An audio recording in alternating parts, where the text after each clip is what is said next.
నన్నెందుకు మోసం చేసావు? అది కాదు. ఏది కాదు? కిందున్న బైక్ కార్ ఎవరివి? ఈ ఇల్లెవరిది? ఆ రోజు మీ ఇల్లని చెప్పి తీసుకెళ్లిన ఆ ఇల్లెవరిది? అసలు మీ డాడీ ఏం చేస్తారు? వీటన్నిటికీ ఆన్సర్ ఇచ్చి అప్పుడు చెప్పు నువ్వు మోసం చేయలేదని. ఆ బైక్ కారు మావే, ఇల్లు కూడా మాదే. నిన్న ఆ రోజు తీసుకెళ్ళిన హౌస్ దుర్గా వాళ్ళది. మా నాన్న పెద్ద బిజినెస్ మ్యాన్, ఒప్పుకుంటా. కానీ ఇవన్నీ ఎందుకు దాచా అంటే హా, ఎందుకు దాచావు? ఇప్పుడు వీటన్నిటిని కవర్ చేయడానికి ఇంకో అబద్ధం చెప్తావు.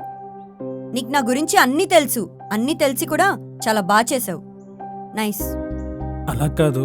మరి ఇంకెలా? నాకు డబ్బున్న వాళ్ళంటే ఇష్టం లేదని తెలుసు, నాకు అబద్ధాలు చెప్పే వాళ్ళంటే ఇష్టం లేదని తెలుసు, అయినా నా దగ్గర ఇన్ని అబద్ధాలు చెప్పావు. ఎందుకు చెప్పావులే, చెప్తావు. ఎందుకంటే ఏం చెప్పినా నమ్మే పిచ్చిది దొరికింది కదా. ఇంకేముంది, ఎన్నైనా చెప్తావు. ఒకసారి నేను చెప్పేది విను. ఏంటి వినేది గాడిది గుడ్డు? అయినా నిన్ననేం లాభంలే. నువ్వు ఇన్ని అబద్ధాలు చెప్తూ మోసం చేస్తున్నా నువ్వు వదిలిన ప్రేమ అనే అలలో నేను కళ్ళు మూసుకొని పడిపోయా చూడు, నా చెప్పుతో నేను కొట్టుకోవాలి. ఇందులో నీ తప్పేం లేదు. అయినా పెద్దలు ఊరికే అనరు, మోసం చేసే వాళ్ళకన్నా మోసపోయే వాళ్ళదే ఎక్కువ తప్పుంటుందని. అందుకే నీ తప్పేం లేదు.